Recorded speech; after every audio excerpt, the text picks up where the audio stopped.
जितने वाद्य यंत्र हैं उनके वाद्य यंत्रों के बजाने वाले और उस बुंदेलखंड के कहना चाहिए जो हमारे चार महान कवि हैं, जगने के बाद बख्शी हंसराज, ख्याली राम, गंगाधर व्यास, ईसरी, ये चार बड़े कवि हैं।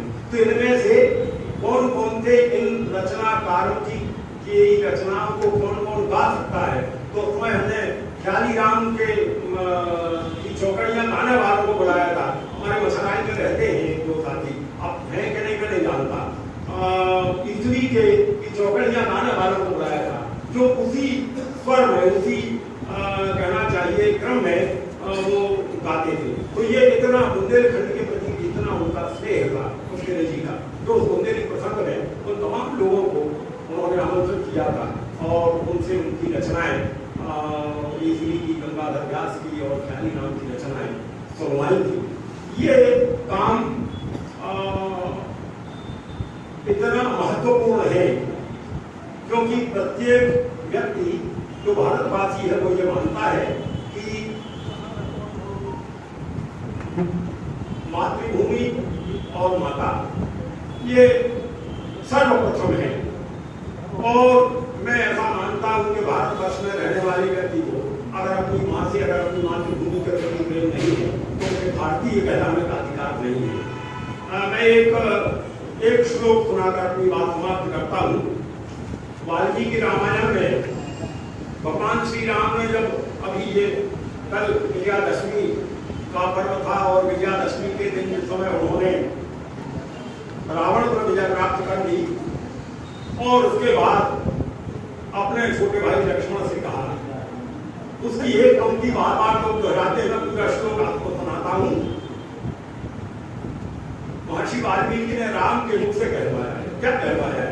अभी स्वर्णमयी लंका, अब यानी होता है भी, अभी स्वर्णमयी लंका नवे लक्ष्मण उचते। हे लक्ष्मण, ये लंका स्वर्णमयी है लेकिन मुझे नहीं उचती, मुझे अच्छी नहीं लगती। क्यों? जननी जन्मभूमि स्वर्गादपि गरीयसी, माता और मातृभूमि दोनों स्वर्ग से ही श्रेष्ठ हैं, इसलिए मुझे यहाँ बिल्कुल अच्छा नहीं लग रहा है। मुझे आप लोगों ने सुना, इसके लिए आपका बहुत बहुत धन्यवाद। और आगे उसके लिए की स्मृति में जिस अलंकरण का आयोजन कर रहे हैं उसमें और भी वक्ता है। मैं अपनी बात नहीं समाप्त करके आप सभी को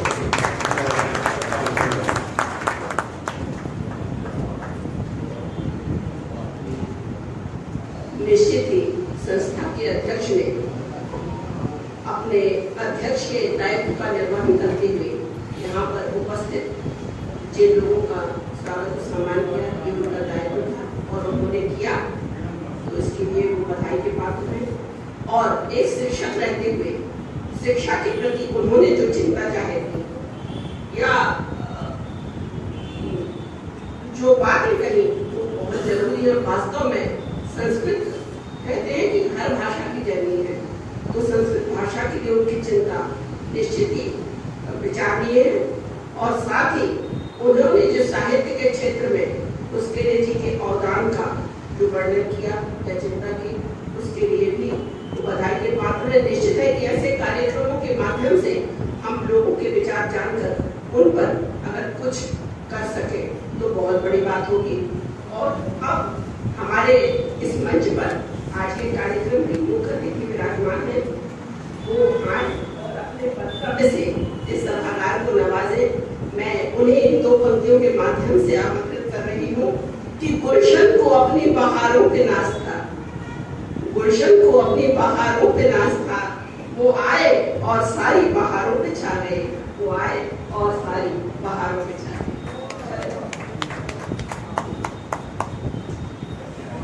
बहुत धन्यवाद जी।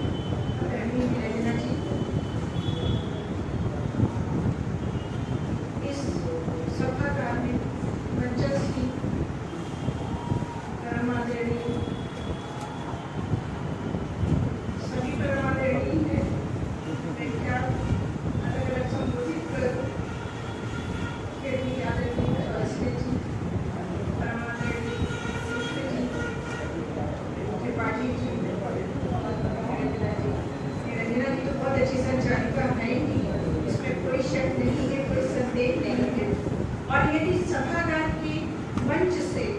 और अंतिम पंक्ति तक को मैं संबोधित करना चाहूँ तो बेहतर ये है कि सबसे अंतिम पंक्ति में जो लोग बैठे हुए हैं उनका मैं स्मरण कर दूँ, जैसे परम आदरणीय बड़े भाई साहब उमाकांत मिश्र जी, जो हमेशा अंतिम पंक्ति में ही दिखाई देते हैं लेकिन सबसे आगे होते, सबके हितों में होते हैं। आदरणीय आगे तिवारी जी, भाई विनोद जी, विनोद तिवारी जी, अंकी भैया, पेट्रिस जो इस पूरे आयोजन के सूत्रधार हैं, ये भी अंतिम पंक्ति में बैठे हुए हैं। तो मैं समझती हूँ कि अगर मंच से और अंतिम पंक्ति तक की मैंने बात की है तो सभी इसमें समग्र आ गए हैं। आज ये बहुत ही सुंदर अवसर है कि हम एक साहित्य मनीषी, ऐसे साहित्य मनीषी जो हमारे बीच रहे हैं, जिनसे हम मिले हैं, जिनसे हमने ज्ञान प्राप्त किया है, जिनसे जीवनचर्या जानी है और जिनसे सिद्धांत सीखे, उनका स्मरण कर रहे हैं। आदरणीय महेंद्र पुष्केड़े जी का, और आज के इस अवसर पर उनकी स्मृति में जिनको अलंकृत किया जा रहा है, आदरणीय विश्व जी, उनसे भी हम भली भांति परिचित हैं और हमेशा लोकगीत उनके हमने सुने हैं और सुने हैं। जब वे गाते हैं तो ऐसा लगता है कि बिल्कुल मन झूमने लगता है, ऐसा लगता है जैसे स्वरों के साथ हम विचरण कर रहे हैं। जब बात आती है प्रगतिशील मंच, प्रगतिशील लेखक संघ की सागर इकाई इस आयोजन को कर रही है। अक्सर ये भ्रम हो जाता है कि प्रगतिशील शब्द को लेकर कि प्रगतिशील लोगों का लोक या लोक परंपराओं से कोई लेना देना नहीं है। ये बहुत सामान्य सा भ्रम है, आमतौर पर ये हो जाता है लोगों को, लेकिन ऐसा नहीं है। सच ये है कि प्रगतिशीलता जो है वो एक परिष्कार का माध्यम है, सोच को परिष्कृत करती है। जो पुरानी परंपराएं चली आ रही हैं और उनमें जो बुराइयां हैं उनको अलग करती है। प्रगतिशीलता लोक या लोक कला की कभी दुश्मन नहीं रही है, बल्कि आगे बढ़ाने वाली रही है। मैं यहाँ एक बात आपको उदाहरण देना चाहूंगी। सबसे पहले जब देश आजाद हुआ तो उसके बाद प्रगतिशील कला समिति ग्रुप, प्रगतिशील कला ग्रुप एक तैयार संगठित हुआ था, बना था, जिसमें रजा साहब थे, शुजा जी थे और M.F. हुसैन थे। ऐसे लोगों ने मिलकर, 4-5 लोगों ने मिलकर एक प्रगतिशील कला संगठन बनाया था। और उसका जो उद्देश्य था वो जो परंपरागत भारतीय शैली चली आ रही थी चित्रकला की, उसमें नए संदर्भ जोड़ना। क्योंकि कोई भी चीज अगर एक सीमित दायरे में रहती है तो कुंद होती जाती है और समाप्त होती जाती है। जब नयापन जुड़ता है, नए विचार जुड़ते हैं, चाहे वो कला हो या साहित्य हो, तो उसका विस्तार होता है, उसका परिष्कार होता है। तो इसीलिए इस उद्देश्य से रजा, शुजा और एक वाकरे जी थे, बड़े आर्टिस्ट हुए उन्हीं के साथ के, इन सब लोगों ने मिलकर एक प्रगतिशील कला ग्रुप बनाया था। हालांकि बाद में रजा जी और शुजा ये दोनों लंदन चले गए, फिर रजा जी पेरिस चले गए और M.F. हुसैन भी मुंबई और दिल्ली के बीच आते जाते रहे और फिर बाद में तो दुबई में वो व्यवस्थित हो गए, वहाँ से जुड़ हो गए।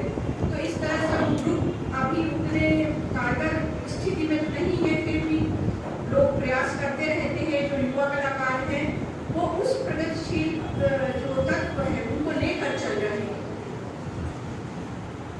ग्रामीण दृश्य चित्रकला में दिखाए जाते थे, लेकिन उसमें वही परिहारित, वही परखट और वही तारीफ थे।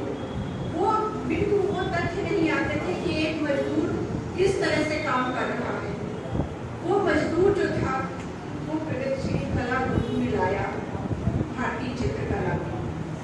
इसी तरह से हमें तो बहुत बड़ा बहुत गर्व होना चाहिए कि हम ऐसे शख्सियत के साथ रहे हैं, महेंद्र पुष्करे जी के साथ, जो नामवर सिंह जी के बहुत अच्छे मित्र थे। नामवर सिंह एक सिर्फ आलोचक नहीं बल्कि अपने आप में एक हिंदी साहित्य में एक काल को ही कहना चाहिए, एक काल का प्रतीक है। आलोचना दृष्टि जो उनकी है अद्भुत रही और उनकी विशेषता थी। उनकी शुरुआत अगर देखी जाए, बहुत कम लोगों को ये जानकारी होगी कि नामवर सिंह जी ने कविताएं भी लिखी और नामवर सिंह पुनीत के नाम से कविताएं लिखी, उपनाम भी रखा। और जब उन्होंने उपनाम के साथ अपनी कविताएं छपाई तो सबसे पहले त्रिलोचन शास्त्री जी, जो हमारे यहाँ विश्वविद्यालय में भी रहे बीच में, त्रिलोचन शास्त्री जी ने उन्हें रोका कि ये क्या है, पुनीत वगैरह की जरूरत नहीं है, आप सीधे सीधे नाम से लिखिए। उन्होंने कुछ कविताएं अपने सीधे नाम से नाम हटा के भी लिखी, लेकिन फिर उनको ऐसा लगा, तब तक वे प्रगतिशील मंच से छूट चुके थे, इलाहाबाद में रहते थे और उस दौरान इलाहाबाद जो था वो बहुत ही मुख्य एक तरह से केंद्र था प्रगतिशील विचारधारा का। वो मिल परिमल ये सब उस समय कवि मौजूद थे। तो इनको लगा नामवर सिंह जी को भी कि सारी चीजें मैं कविता में व्यक्त नहीं कर सकता हूँ और जो मैं कविता लिख रहा हूँ उसमें तो बिल्कुल भी कोई अभिव्यक्ति नहीं है। तो उन्होंने कविताएं छोड़ दी और बल की आलोचना में वो आ गए। उन्होंने उस दृष्टि को टटोलने का प्रयास किया हिंदी साहित्य में कि जिससे हिंदी साहित्य का परिष्कार हो सके, उसमें नए विचार आ सके। वे हमेशा विवाद के लिए जाने जाते थे नामवर सिंह जी, और जब विवाद होता है, विवाद का अर्थ है कि कहीं न कहीं उसमें कोई वाद है, और जब वाद रहेगा यानी विचार रहेंगे, दो विचार आपस में टकराएंगे तो तीसरे का जन्म होगा। और यही गतिशीलता हिंदी साहित्य के लिए जरूरी थी। राजेंद्र यादव और नामवर सिंह के बीच हमेशा एक द्वंद्व चलता रहा, और ये द्वंद्व देखा जाए तो दोनों की मिली भगत का द्वंद्व था। वे चाहते थे कि आपस में इस तरह से विचार विमर्श करें, वाद विवाद करें, ताकि तीसरा पक्ष है उससे कुछ और नया पा सके। ऐसे नामवर सिंह जी के साथ महेंद्र पुष्करे जी जुड़े हुए थे। महेंद्र पुष्करे जी की किताबों का लोकार्पण स्वयं नामवर सिंह जी ने किया विश्व पुस्तक मेले में। महेंद्र पुष्करे जी के भी विचार इसी प्रकार के थे, बल्कि कहना चाहिए नामवर सिंह जी तो आलोचना में चले गए। शुरू में उन्होंने कुछ आलोचनात्मक किताबें भी लिखी और धीरे धीरे उनका लेखन भी कम होता गया और वो एक अच्छे व्याख्याकार और वक्ता के रूप में जाने लगे। उनका लिखना कम हो गया, बोलना ज्यादा हो गया। लेकिन महेंद्र पुष्करे जी ने ये देखा कि विषय के अनुसार कौन सी शैली चुनी जाए। जहां उनको लगता था कि ये विषय लेख के अनुरूप है, इस पर तो लेख ही लिखा जाना चाहिए, सीधे सीधे बात कही जानी चाहिए, तो उन्होंने लेख लिखे। प्रकारांतर के नाम से उनका पूरा स्तंभ वो चलता था, उसके भीतर भी उन्होंने अन्य लेख भी लिखे। जब उनको लगा किसी घटनाक्रम को कि ये उपन्यास के रूप में नहीं आना चाहिए, ये कहानी के रूप में, कथानक के रूप में सामने रखा जाना चाहिए, तो उन्होंने उपन्यास लिखे। अभी डॉक्टर गंगाधर सागर जी ने जिक्र किया है उनके उपन्यासों का। जब उनको लगा कि कुछ छूट रहा है, कुछ ऐसा छूट रहा है जो काव्यात्मक अभिव्यक्ति के रूप में आना चाहिए, तो उन्होंने कविताएं भी लिखी। अगर देखा जाए तो नामवर सिंह जहाँ एक जगह आलोचना में ठहर गए, महेंद्र पुष्करे जी उसके आगे बढ़ते चले गए। उन्होंने आलोचना, लेख, उपन्यास, कविताएं सभी विधाओं में अपनी कलम चलाई और उसके अतिरिक्त अधिवक्ता तो अच्छे थे और वक्ता भी बहुत अच्छे थे। एक बहुत ही अच्छे इंसान के रूप में मैंने हमेशा उनको पाया। मैंने अपने संस्मरण लिखे हैं जो कि इस मालिका अभी आपके हाथों में आएगी उसमें है, इसलिए मैं उनका जिक्र नहीं करूँगी, वो आप पढ़ेंगे। मैं उनके उसी पक्ष को सिर्फ बात करना चाह रही हूँ कि जो उनका साहित्य है, अगर बुंदेलखंड को जानना है, बुंदेलखंड की बारीकियों को जानना है, यहाँ के जीवन को जानना है, उस निचले तबके के जीवन को जानना है, जहाँ दिहाड़ी मजदूर की तरह जीवन यापन करते हैं लोग, बीड़ी बनाते हैं, मजदूरी करते हैं और बड़ी मुश्किल से अपनी जिंदगी काटते हैं। अगर उनके बारे में जानना है कि इस बुंदेलखंड की धरती पे वे लोग कैसे जी रहे हैं, तो उसके लिए महेंद्र कुस्केरे जी के उपन्यास पढ़ना जरूरी है। यदि आप उनके उपन्यास पढ़ेंगे तो उस सारी पीड़ा को, उस सारी समस्याओं को आप जान सकेंगे। विशेष बात यह भी थी कि उनका जो दृष्टिकोण था, स्त्री विषयक था, स्त्री विमर्श रचता था। बुंदेलखंड में महिलाओं की स्थिति अच्छी नहीं रही है, क्योंकि यहाँ अशिक्षा ज्यादा रही। जहाँ अशिक्षा रहती है तो वहाँ दृष्टिकोण भी संकुचित हो जाते हैं, और जब दृष्टिकोण संकुचित होता है तो उसका सबसे ज्यादा असर पड़ता है महिलाओं पर। सबसे ज्यादा पाबंदियां उन्हीं को झेलनी पड़ती हैं, सबसे ज्यादा श्रम भी वही करती है और सबसे ज्यादा पाबंदियां भी वही झेलती हैं। घर से लेकर बाहर तक जो कामकाजी महिला है, जो श्रमिक महिला है, घर के भी सारे दायित्व निभाती है, बच्चों को पालने से लेके और घर के जितने बड़े बुजुर्ग हैं सबकी सेवा करना, रिश्तेदारियां निभाना, और उसके बाद घर के बाहर का जो आर्थिक पक्ष है उसका निर्वहन करना। तो ये सारे दायित्व निभाते हुए और फिर भी पाबंदियों में जीती है। तो वो पाबंदियां किस तरह की है, उसकी बारीकियां कुस्केरे जी के उपन्यास में आपको देखने को मिलेगी। और जब वो आप पढ़ेंगे तो अपने अंदर एक पीड़ा का अनुभव करेंगे कि हम किस समाज में रह रहे थे, और वो तत्व अभी भी है। आपको अपने आसपास दिखाई देने लगेगा, आपके बिल्कुल पड़ोस में वो तथ्य है वो दिखाई देने लगेगा कि वहाँ आपके पड़ोस की नारी, आपके पड़ोस की स्त्री कितनी पीड़ा में है। अब यहाँ तक आपको अपने घर की स्त्रियों के बारे में भी ध्यान जाएगा कि कहीं आपका व्यवहार उनके प्रति कठोर तो नहीं है, अन्यायपूर्ण तो नहीं है। तो ये जो दृष्टिकोण है कुस्केरे जी ने अपने साहित्य के जरिए सामने रखा, उपन्यासों के जरिए भी, और कविता में भी यही तत्व आए। कविता में भी स्त्री विमर्श को, मजदूर विमर्श को स्पष्ट रूप से देखा जा सकता है। उनका दृष्टिकोण इतना विस्तृत था कि प्रकारांतर के अंतर्गत उन्होंने एक लेख माइकल जैक्सन पर भी लिखा था और टिप्पणी की थी कि इस तरह के नृत्य औचित्यपूर्ण है, बहुत सटीक और सार्थक लेख था। आप अगर उसको पढ़ें तो आज का जो दौर चल रहा है उसे समझने में बहुत सहूलियत होगी। क्योंकि पूर्व वक्ता काफी आपके सामने बातें रख चुके हैं, मैं बहुत ज्यादा समय नहीं लूंगी। बस मैं यही चाहूंगी कि कुस्केरे जी के प्रति हमारी श्रद्धा भावना अगर हम बनाए रखना चाहते हैं और सही सच्चे मन से उनके प्रति कुछ अच्छा काम करना चाहते हैं, तो उनका साहित्य हमें पढ़ना चाहिए। क्योंकि वो साहित्य हमें एक जीवन दृष्टि देता है, वो साहित्य हमें उस तबके से जोड़ता है जिनके साथ हम रह रहे हैं लेकिन उनकी ओर देख नहीं रहे। तो वो दृष्टि हमें उनका साहित्य देता है कि हम अपने चारों ओर देखें, उन सब की ओर देखें जो हमारे साथ इस समाज में रह रहे हैं। मैं श्रद्धेय महेंद्र कुस्केरे जी की स्मृतियों को नमन करती हूँ और आप सबको धन्यवाद।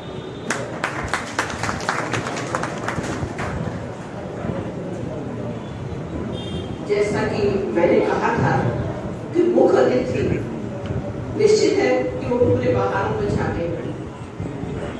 उनका जो आलेख है निश्चित है कि कुस्केरे जी की जैसी संगत थी वैसा वो सोचते थे, विचारते थे। नामवर से जैसे बड़े व्यक्तित्व के साथ वो रहे हैं और उनके सानिध्य में हमें भी नामवर सेन जी से मिलने का सौभाग्य प्राप्त हुआ, उनके साथ रहने का, रचना पाठ करने का। तो और कुस्केरे जी की बेहंगम जो दृष्टि का इन्होंने अवलोकन किया, वो अपना अवलोकन वो अपनी पुस्तकों, अपने साहित्य में छोड़ के गए हैं। निश्चित है व्यक्ति चला जाता है पर उसके द्वारा किए कार्य चाहे वो पुराने जमाने में लोग कुएं खुपाते थे, धर्मशालाएं बनवाते थे, या साहित्य सृजित करें या समाज के लिए कोई उपयोगी काम कार्य करें, निश्चित है आपके जाने के बाद भी आप जाते नहीं हैं, वो कार्य आपको सदैव जीवित रखते हैं, अमर रखते हैं। और अब अवसर है, जैसा कि आज जो मुख्य बात है कि साहित्य अलंकरण समारोह का, तो साहित्य अलंकरण समारोह जिनको दिया जाना है वो उनकी आदरणीय विश्व जी को दिया जाना है, तो उनका चयन हुआ और ये सबके लिए गौरव की बात है और निश्चित है वो इस अलंकरण के योग्य है।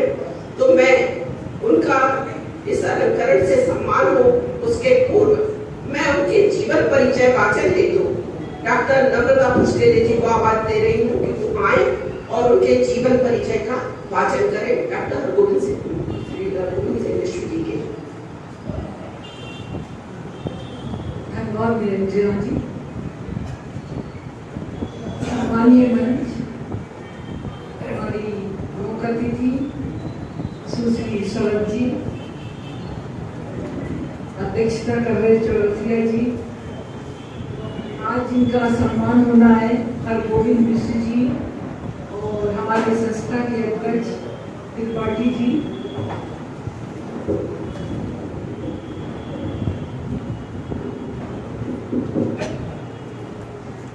एवं आज कुशलतापूर्वक में संचालन कर रही हैं वो परम आदरणीय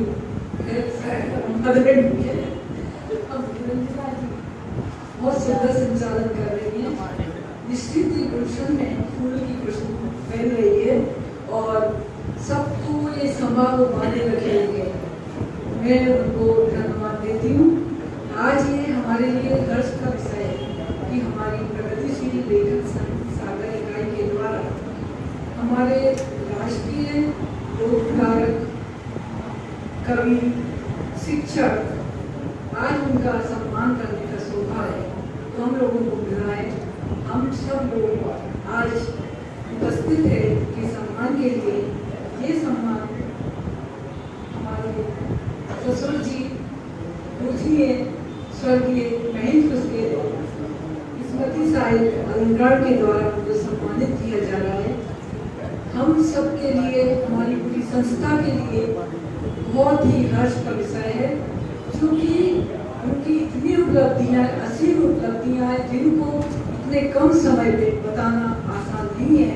तो उनका संक्षिप्त जीवन परिचय मिला है मुझे, वो ही मैं आपका वाचन कर रही हूँ।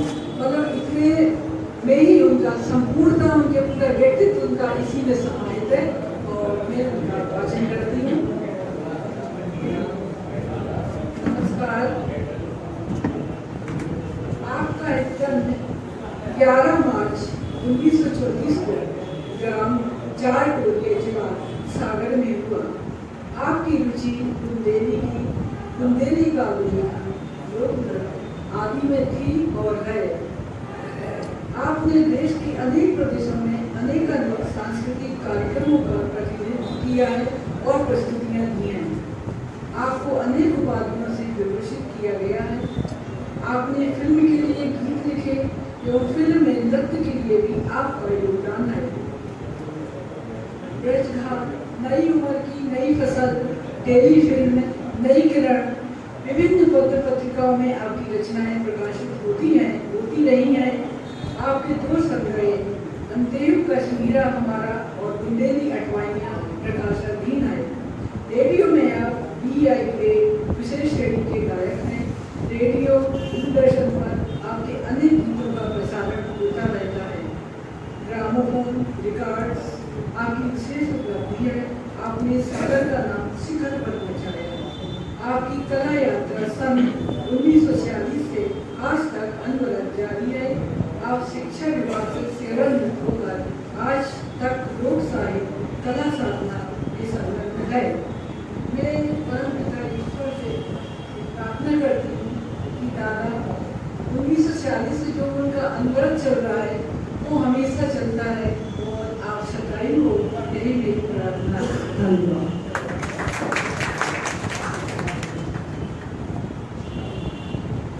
जीवन परिचय के वाचन उनकी जो छुपी हुई उपलब्धियां थी वो भी हमने जानी। और अब मैं आदरणीय गुरु जी के सम्मान पत्र वाचन हेतु डॉक्टर नलिन जैन जी को आमंत्रित करेंगे कि वो आए और गुरु जी के सम्मान पत्र का वाचन करें।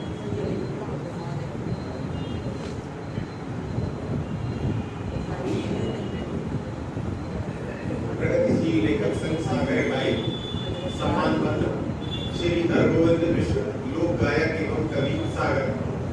बुंदेली साहित्य सृजन में पटवाई एवं बुंदेली चौकड़ियों की प्रयोग धर्मता और बुंदेली लोक गायन से आपने बुंदेली साहित्य का उन्नयन किया है। चिंतन, मनन, साधना, लेखन से साहित्यिक सांस्कृतिक सेवा में आपने अमूल्य योगदान दिया है।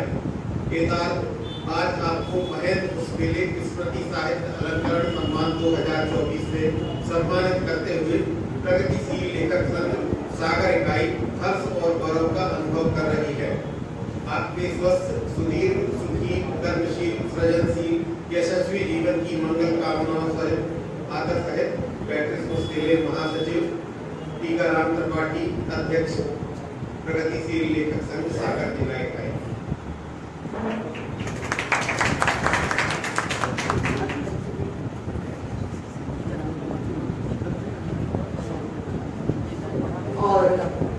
इस साहित्य अलंकरण को प्रदान करने हेतु मेरा इस मंच से तथा इस संस्था के सचिव पैट्रिस पुष्पेले जी और नम्रता पुष्पेले जी तथा उनके चाचा जी अशोक पुष्पेले जी से निवेदन है कि वो आए और अपने कर कमलों से इस साहित्य अलंकरण को आदरणीय गुरु जी को, जिनका की चयन आज के अलंकरण के लिए हुआ है, प्रदान करें। इस अलंकरण में सम्मान निधि, साल, श्रीफल, प्रतीक चिन्ह और पुष्पहार से उनका सम्मान किया जाएगा। और यह पुष्पेले परिवार का अपने पिता के प्रति जो समर्पण भाव है, यह निश्चित ही अवलोकनीय है और साहित्य के क्षेत्र में उन्नति हेतु, साहित्यकारों को प्रोत्साहन करने हेतु बहुत जरूरी भी है।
से लोगों की भावनाएं हैं उनका सम्मान करने की, वो आए और गुरु जी का सम्मान करें।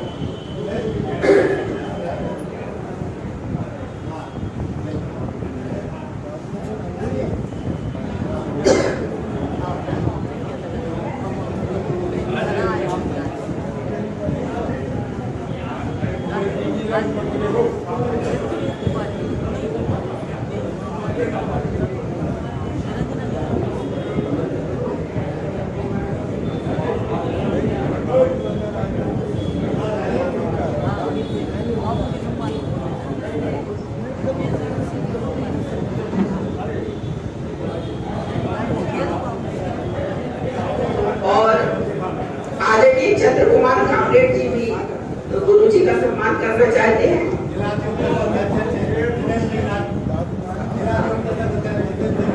जितेंद्र सिंह जी राजपूत जिला अध्यक्ष,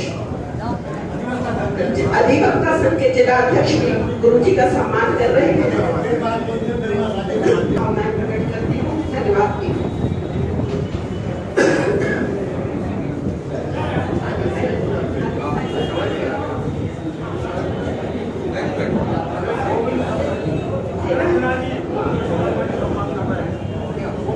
गोविंद विश्वकर्मा जी गुरु जी का सम्मान कर रहे हैं, उनके लिए धन्यवाद और बहुत खुशी की बात है और बधाई गुरु जी के लिए जो इतने लोग सम्मान कर रहे हैं।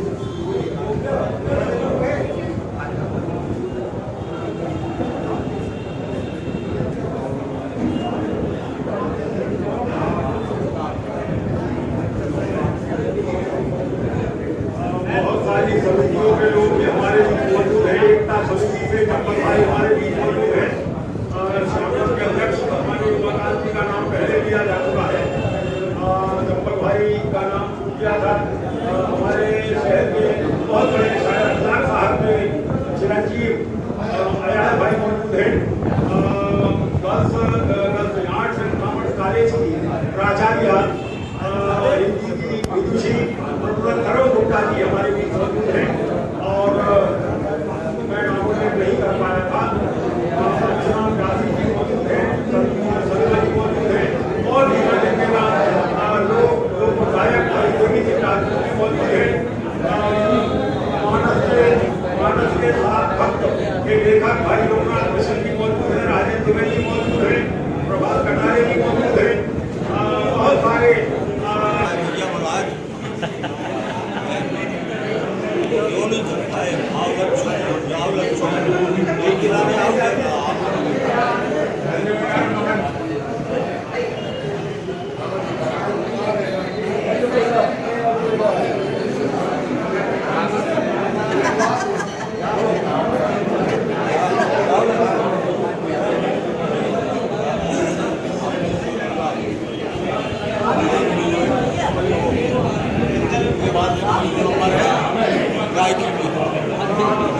हेमचंद जी जैन हिम्मा भैया का नाम मैं नहीं ले पाया था, कृपया क्षमा करें। मौजूद है, आए हैं और कृष्ण जी का स्वागत कर रहे हैं।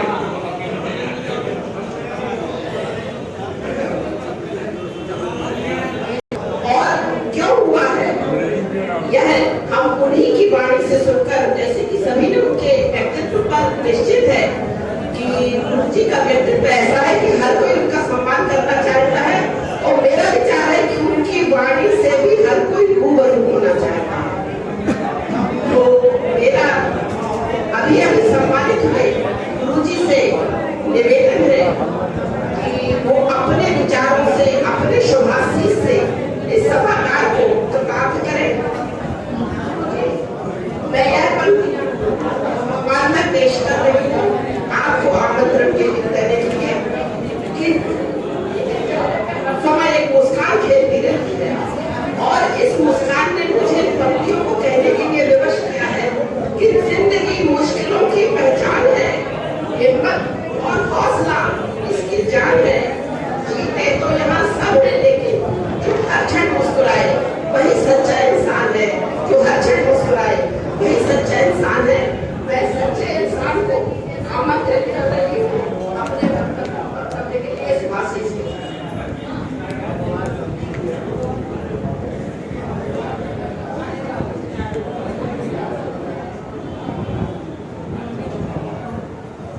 आइए गुरुजी आए और अपने उद्गारों से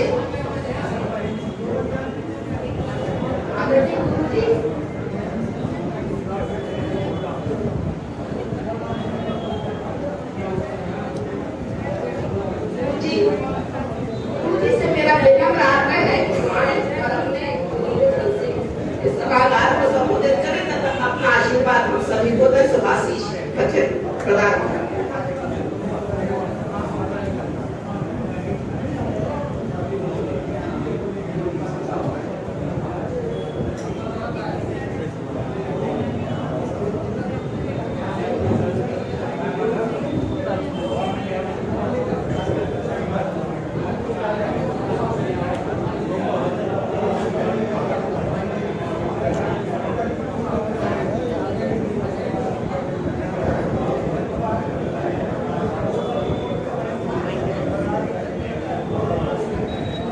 सर्वप्रथम मैं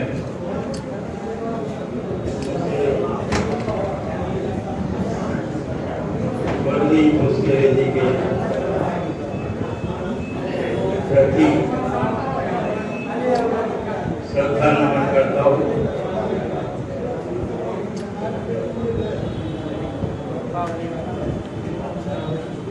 जिनके पूर्ण स्मरण में मुझे सम्मिलित किया गया, जिन्होंने सम्मिलित किया उनकी ही डाली हुई नींव पर पुलिस संस्था परिणत हो रही है।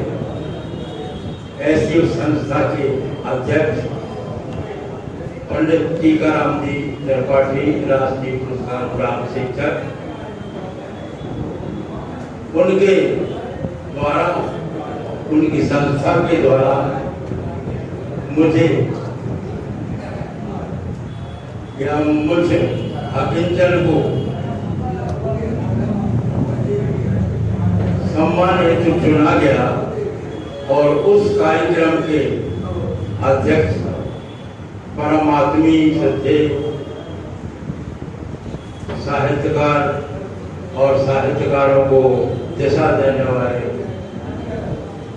श्री लक्ष्मीनारायण चौरसिया, शिक्षक, वरिष्ठ साहित्यकार, जिस कार्यक्रम में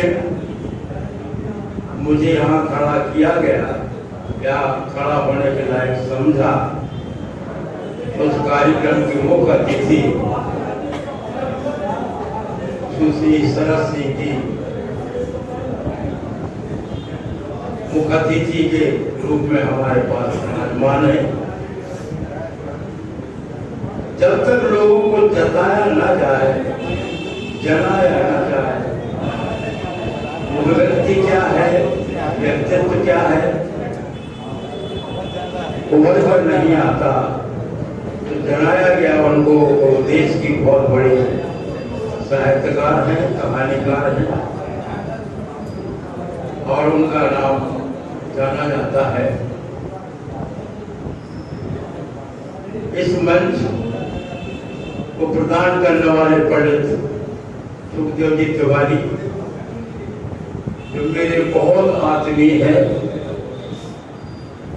और जब भी वो मिलते हैं तो मैं समझता हूँ कोई मेरे पिता के समान, बड़े भाई के समान कोई मिल गया मुझे।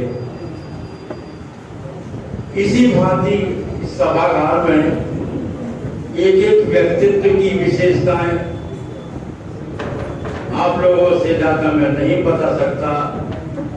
हमारे सिरोठिया जी बैठे हैं, 1000 दोहे लिख चुके हैं, कई किताबें लिख चुके हैं और देश विदेश में सागर का नाम रोशन कर रही है। आज देर से आए थे वक्तव्य के लिए परमात्मी विकल जी, कैलाश जी, स्थिति में न होते हुए हमने इस कार्यक्रम को अपना समझा, वे आए। उन्होंने सागर की विभूतियों का ओवरहलन किया। जो हमें जानकारियां नहीं थी वे जानकारियां दी। मैं उन पटरी के जो सरस्वती वासना के नीचे पटलियां बिछी हैं, पटिया जिनको कहते हैं, उस पर बैठने वाले समस्त साहित्यकारों में सर्वप्रथम हमारे बड़े भाई शिव कुमार जी को मैं याद जरूर करना चाहूंगा। ऐसा साहित्यकार जो पटियों पर बैठकर साहित्य करता है, उनके बारे में ऐसा यहाँ कोई व्यक्ति नहीं जो ना जानता हो। विकल जी ने सबके नाम दिए, सबको उजागर किया, गलियों के व्यक्तियों को भी उजागर किया। और यहाँ बैठे जितने हमारे साहित्यकार हैं, चूक तो हो सकती है नाम लेने में, क्योंकि स्वाभाविक है, इतनी स्मृति उनमें कहाँ है। हमारे भाई उमाकांत जी आए। ये उमाकांत तो वो है जिन्होंने वास्तव में सागर में साहित्य के सागर को बिलोरों में नहला दिया। सागर को श्यामलाल का नाम आते ही इनके जो भाई श्यामाकांत मेरे बहुत अभिन्न। अगर एक दिन श्यामाकांत के बारे में बोला जाए तो हम है दिल्ली में जो धूम मचाई उन्होंने, दिल्ली में जो मचाई वो बखान योग है, लेकिन यहाँ कम रहे वो बगैर मिर्च का। इसी प्रकार क्रम से अगर मैं कहूँ मुझे जितनी याद है, इतनी विभूतियां हैं जो बाहर नाम कर रही हैं, लेकिन जानते नहीं हैं हम। जितने हमारे निर्मल जी थे, उन्हें बहुत याद रहता था। उनके चिरंजीव पे हमें दे गए हैं, जो बहुत प्रखर कवि के रूप में उभर रहे हैं। हमारे अनुज भाई डॉक्टर अजय सागर, जो बुंदेली के साथ उर्दू के समर में भी पहुंचे हैं। और मैं समझता हूँ यहाँ के समस्त उर्दू के साहित्यकार भी उन्हें मानते हैं कि हाँ ये उर्दू में लिखते हैं। मैं तो जानता ही नहीं हूँ, लेकिन एक बात कह देता हूँ कि जितना सागर जिले में और सागर खास सागर में लिखा जा रहा है, छोटे से छोटा व्यक्ति अपने भाव प्रकट कर रहा है, तो लगता है कि हर एक साहित्यकार के हृदय में साहित्य का सागर है। जब तक साहित्य का सागर आपके मन में नहीं होगा, आप लिख नहीं सकते। लिखना चाहिए। आज प्रलेख ने जो आमंत्रण आप सबको दिया और आप सब बताए, मैं सबके प्रति आभार मान रहा हूँ, आभार मानता हूँ। जो हमारे पैट्रिक मुस्केले जी हैं, उनके रिश्तेदार वगैरह सब आए, उन्होंने मुझे सम्मान दिया। ये बहुत बड़ी बात है कि किसी को सम्मानित करने का उनको भी अवसर मिला तो वो आए। मैं उनका भी आभारी हूँ, और आभारी तो मैं हूँ चराचर। मेरे बारे में 3 बातें कही गई: लोक गायक, कवि और शिक्षक। तो निष्पक्ष रूप से लोक गायन के रूप में ही, कला के रूप में ही मुझे स्वर्गीय तेज सिंह ने, चंदा बराव जी ने मॉडल हाई स्कूल में जगह दी थी। और वो मॉडल हाई स्कूल जहाँ एक ऐसी कीर्ति स्थापित कर रहे हैं सुधा सागर महाराज, आज भाग्योदय में विराजमान है। मुझे उनको पढ़ाने का गौरव प्राप्त हुआ, मैंने उनको पढ़ाया। सुधा सागर महाराज पूरे देश में जिनसे मिलने को लोकसभा अध्यक्ष आशीर्वाद लेने आए, उनको मैंने पढ़ाया। दूर से जब वो नमस्कार उन्होंने अष्टमी को किया तो पूरे देश के लोग आए थे, शायद 1 मिनट ताली कम नहीं हो पाई, इतनी तालियां बजी। उन्होंने दूर से नमस्कार किया, मैं नीचे जमीन पर था। कार्यक्रम था समाधान। वे अपने शिष्यों से, जनता से प्रश्न पूछते हैं और समाधान करते हैं। एक प्रश्न था उनका, मुझे 4 से जनों ने बुलाया कि आपके तो वो पढ़ाए हुए हैं। नहीं, मैंने पढ़ा है, अब भी पढ़ा रहे हैं, इसलिए मैंने एकल पढ़ाया, वो समूह में पढ़ा रहे हैं लोग। वो प्रश्न था कि व्यक्ति के व्यक्तित्व से और भाग्य की लकीरें कम हो जाती। तो मैंने सिर्फ उनसे प्रश्न पूछा था कि आप ही के शब्द है ये। जब भरत जी रामचंद्र जी को लौटाने गए तो रामचंद्र जी ने कहा, भाग्य में ऐसे ही लिखे, लौटो भरत घर जाओ। तो यहाँ भाग्य कैसे पलट सकता है? उन्होंने उस बात को कहा, बहुत अच्छा प्रश्न है। अपने ढंग से उन्होंने कहा कि ये बात यदि भरत जी ने कही होती तो और कुछ थी, रामचंद्र जी ने कही तो और कुछ है। कैसे हमारे छात्र और अब जगत के गुरु भी सुधा सागर जी को हम अपने सागर में पाकर हर्षित हैं। बोलने के लिए मेरे जीवन के जो अंश हैं यहाँ सब बखान कर दिए। आदि बढ़ता कैसे है, चलता कैसे है, ये बहुत प्रश्न है। एक तो मेरे ये विद्यार्थी, दूसरे मेरे गायन के एक विद्यार्थी, 2 हैं। ABC राजपूत है और सकवा, देवकी नंदन सकवा जी मेरे खास हैं। एक इंटरव्यू मुझसे पूछा कि आपने किन को सागर तो बनाया है। मैं ये प्रश्न का उत्तर ना दे सकूंगा, क्योंकि लोग की मान्यता अगर हो जाए तो सही है और नहीं है तो कुछ नहीं है। खैर, तो सीख रहे हैं, अच्छा गा रहे हैं, शहर के सब लोग अच्छा गा रहे हैं। मैंने सबसे पहले उस गीत को गाया जो लोक पंक्ति थी। वो पंक्ति थी, बहुत कबे बजे रंग दूल्हा।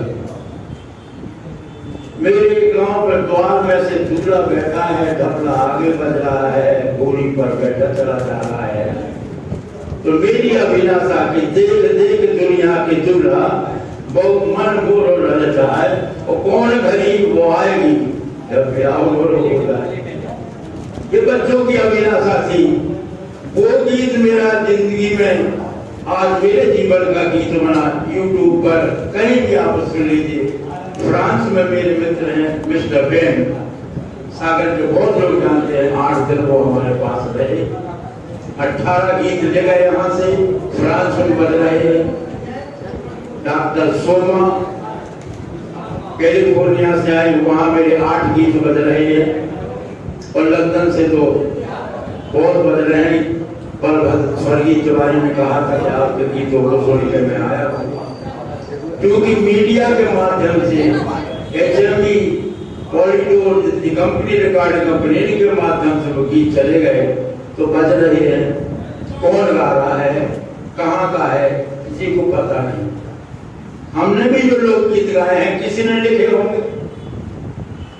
आज मेरे सारे गीत लोकगीतों में परिणत हो गए। इसकी जड़ में हमारे गुरु थे, जिन्होंने मुझे स्कूली स्तर पर संवारा, स्वर्गीय शंकर दत्त चतुर्वेदी। उन्होंने सुना कि ये लड़का गीत गाता है, तो जब मुझे कलकत्ते से आर्डर आया तो मैं उनके पास ले गया कि गुरु जी मुझे गाना है। छाती से उन्होंने मुझे लगाया और बोले मैं तुम्हें एक गीत देता हूँ, वो गीत जरूर तुम रिकॉर्ड करना। उन्होंने ये गीत मुझे दिया था, विशुद्ध लोकगीत है।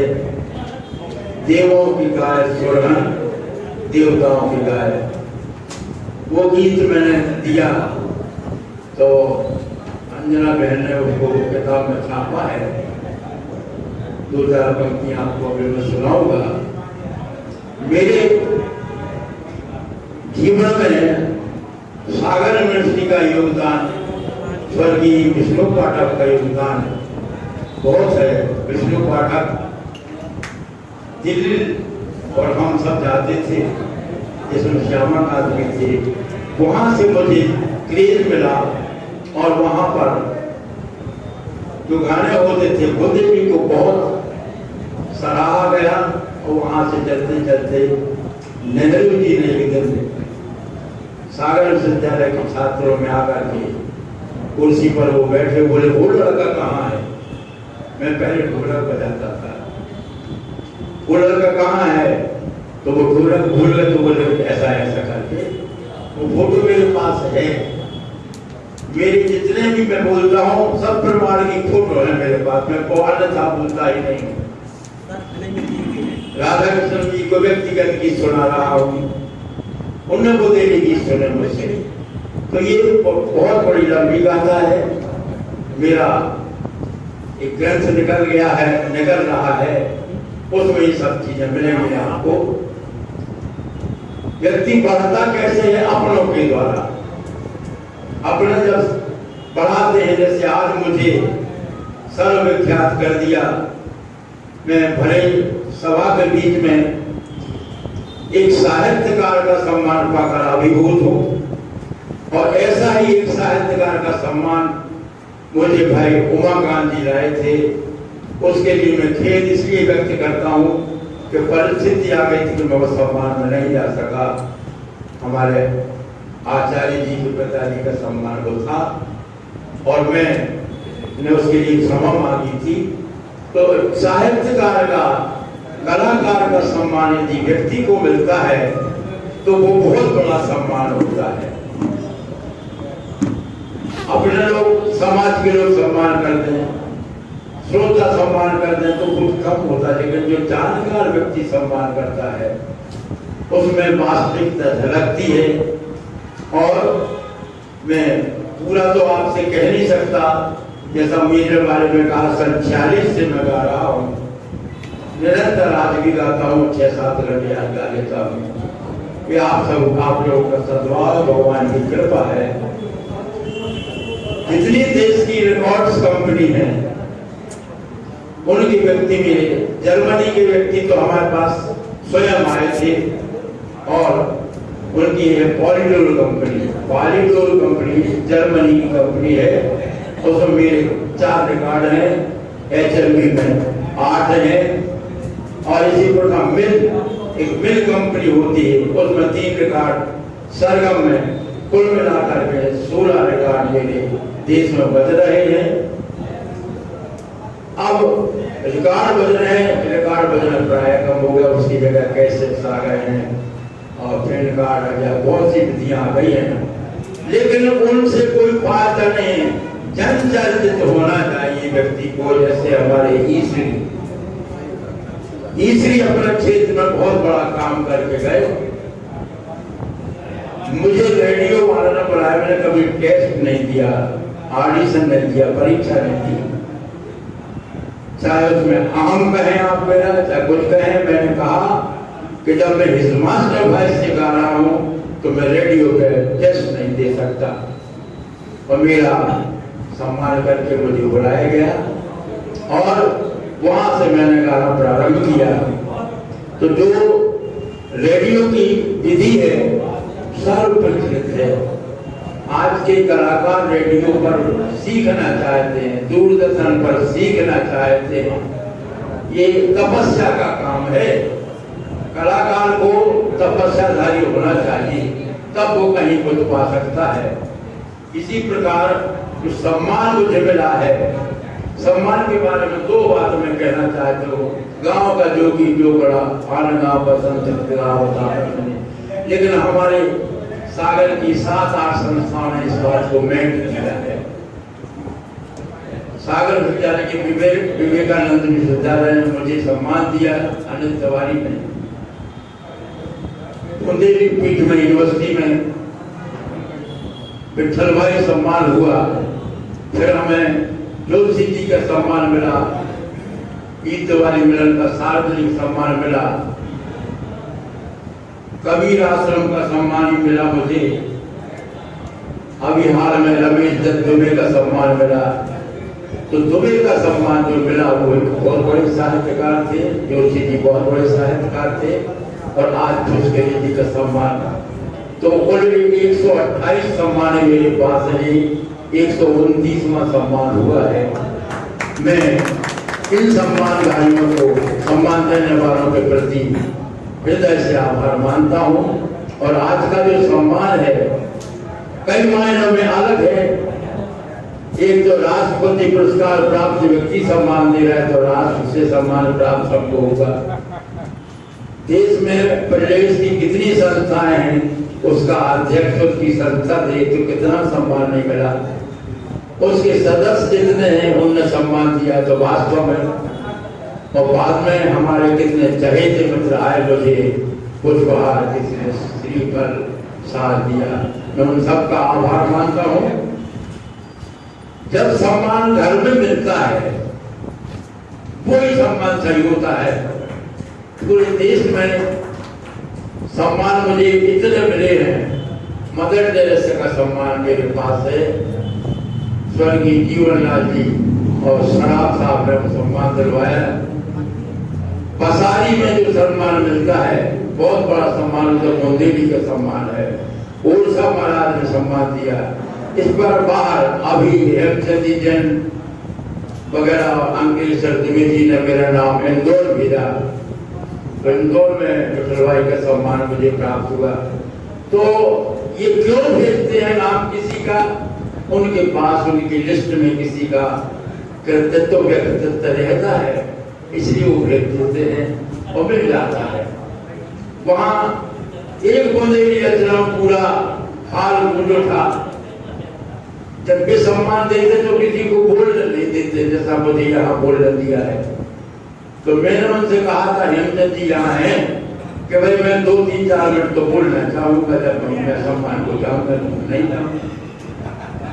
इन लोगों ने अंग्रेज तो सम्मान बात कही, तो उन्होंने भी जल्दी में, तो जैसे भी हुआ कहने का तात्पर्य कि मैं समस्त सम्मान देने वालों के प्रति अपना हृदय के उद्गार प्रकट करता हूँ और ये अनुरोध भी करता हूँ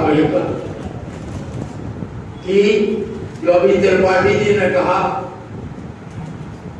कि कविता या कवि वो लिखे जो छोटे वर्ग की हो। मुझे मेरा एक कविता का गीत लिख दे कवि कोई ऐसा गीत, आंसू में पड़ जाए पीत। आपको गीत कौन सा लिखे कि दुखियों के दुख दर्द समेत जिंदगी भूखे, दुखियों के दुख दर्द समेत। तो हमें दुखी दर्दों के, जैसे अपने प्रदेश का एक स्वभाव है, उस तबके के व्यक्तियों का जिक्र करना चाहिए, उनके दुख दर्द लिखना चाहिए। ऐसे ही गीत लिखने के लिए हमारे साहित्यकारों को इंगित किया गया। मेरी अभी तक कोई प्रकाशित रचना नहीं है, लेकिन मुझे इसके बाद भी सम्मान दिया गया। तैयार है मेरी, मैंने 8वां छंद लिखा है। ईसरी की चौकड़ियां थी, हमारे स्वर्गीय मरुद ने छकड़े लिखे, मैंने 8वां लिखी। हमारे भाई डॉक्टर सागर 10 लिख रहे हैं। तो ये है, मैंने 8वां क्यों लिखी? मुझसे कहा गया कि ईसरी को गाइए, मैंने कहते ये लोग गीत है ही नहीं। 4 पंक्तियों का गीत हमने कहा हम नहीं गा सकते। आज तक मैंने ईसरी को रेडियो पर नहीं गाया। फिर मैंने उसके दुगने कर दिए। संगीतकार जानते हो गए, एक अस्थाई में 2 पंक्तियां और 3 अंतरा, तो 8 पंक्तियों की 8वां 400 तैयार है। मेरी किताब निकलने वाली है। पर मेरी मान्यता ये रही थी कि जब तक जनचर्चित व्यक्ति ना हो जाए तब तक किताब का औचित्य नहीं होता। ये मेरी मान्यता व्यक्तिगत है।